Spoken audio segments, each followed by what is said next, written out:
Everyone, I'm Monica from Limitless English YouTube channel. Welcome back. In this video, I'm going to teach you the first part of past. This is simple past tense. अब इस tense के बारे में मैं पहले आपको कुछ points बता दूं कि जैसे इसमें टाइम बताया जाता है कि कोई वर्क कंप्लीट हो गया है, लेकिन same time present perfect tense में भी बताया जाता है। लेकिन दोनों में क्या डिफरेंस होगा कि ये कुछ ना पास्ट के टाइम्स इंडिकेशंस देंगे। This tense is use to describe an action completed in past. It doesn't have any relation with present as present perfect tense has. This tense is supported by these adverbs. Means कुछ adverbs होंगे जिसे ये indicate रहेगा कि वो हमारे past indefinite tense के sentences हैं. And some adverbs are yesterday, day before yesterday, last time, last night, last evening and previous day, ago, long ago, etc. तो ये words होंगे जो इन दोनों को एक दूसरे से अलग करेंगे। दोनों में डिफरेंस क्या है वो रहेगा। Now let's see some example with this. He drove the car yesterday. Drive की सेकंड फॉर्म है और प्रेजेंट पास्ट टेंस में हम सेकंड फॉर्म यूज़ करने वाले हैं। Last night she सैंग a song. तो यहाँ यस्टरडे एडवर्ब यूज़ हो रही है, यहाँ लास्ट नाइट। तो ये दोनों को डिफरेंट जो चीज़ें हैं उनको बता रहा है। अब इसकी साउंड क्या रहेंगी? आ, ए, ई, ता।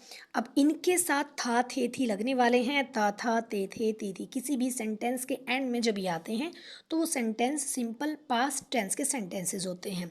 अब इसमें हेल्पिंग वर्ब क्या रहेगी? इस टेंस में हेल्पिंग वर्ब रहेगी डिड, जो कि सिर्फ नेगेटिव और इंटरोगेटिव सेंटेंसेस में यूज़ होती है। सिंपल सेंटेंस में कोई हेल्पिंग वर्ब नहीं होती, उसमें सिर्फ मेन वर्ब रहेगी, वो भी सेकेंड फॉर्म। जब कोई भी हेल्पिंग वर्ब नहीं होगी तो मेन वर्ब रहेगी second form. But in interrogative and negative sentences there will be first form of verb. Means simple sentence में सेकंड फॉर्म रहेगी और नेगेटिव और इंटरोगेटिव सेंटेंस में फर्स्ट फॉर्म ऑफ वर्ब इसमें यूज होने वाली है। Let's see sentence structure. Sentence structure affirmative sentence के लिए रहेगा subject second form then object. In negative sentence, what is the meaning of negative? Use of not with helping verb. Subject did plus not, helping verb हमारी did है, first form then object. Did हमेशा first form के साथ ही use किए जाते हैं। Interrogative sentence did subject first form and then object. अब डिड को हम फर्स्ट फॉर्म के साथ यूज़ क्यों करें? क्योंकि डिड अगर देखा जाए तो खुद एक सेकंड फॉर्म है और दो सेकंड फॉर्म एक साथ यूज़ नहीं की जाती। That's why we use first form with did. Let's see some example for the sentence structure. He went. अब क्वेश्चन मार्क जो इंटरोगेटिव सेंटेंस होंगे उनमें हेल्पिंग वर्ब पहले आ जाती है सब्जेक्ट से, first form object and very important question mark.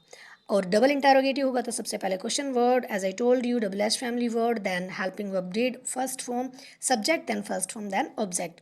He went to the market, this is the second form of गो।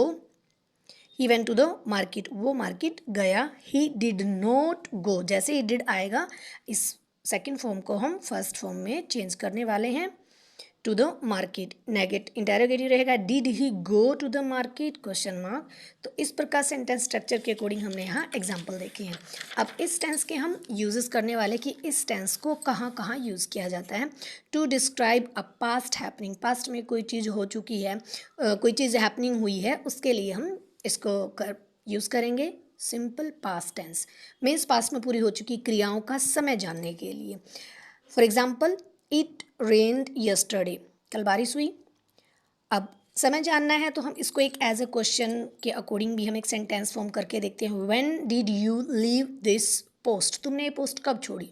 अब समय जानना है तो हमने डबल इंटरोगेटिव सेंटेंस को लिखा और यहाँ हमने फर्स्ट फॉर्म यूज़ की। लेकिन अगर इसका हम आंसर भी लिखें तो सिंपल सेंटेंस में आएगा और सिंपल सेंटेंस में हम सेकेंड फॉर्म यूज़ करने वाले हैं।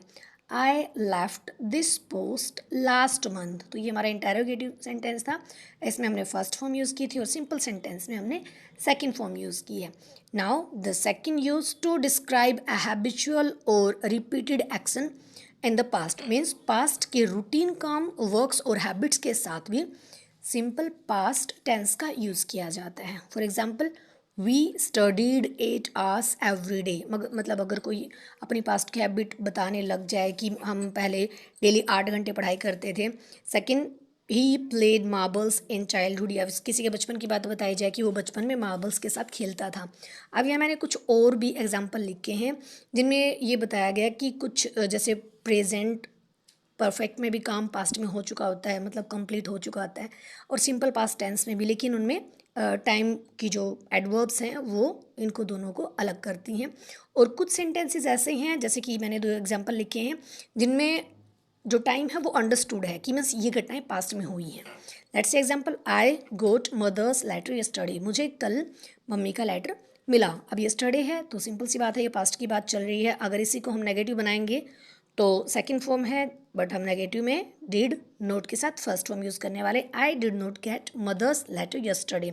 अब इस सेंटेंस को अगर हम इंटेरोगेटिव बनाएंगे तो अपनी हेल्पिंग वर्ब को सब्जेक्ट से पहले राइट करेंगे, did I get mother's letter yesterday, and very important question mark. Nathuram killed Mahatma Gandhi, यानी कि नथुराम ने महात्मा गांधी की हत्या की थी। इंडिया गोट इंडिपेंडेंस इन 1947, ये एकदम क्लियर पता है हमें कि ये पास्ट में घटनाएं हुई हैं, इनके लिए हम सिंपल पास्ट टेंस का यूज़ करते हैं। तो इसी के साथ हमारा simple past tense example usages sound complete होता है। अगर आपको वीडियो हेल्पफुल लगे तो लाइक करें, कमेंट करें, चैनल को सब्सक्राइब करें। Thank you.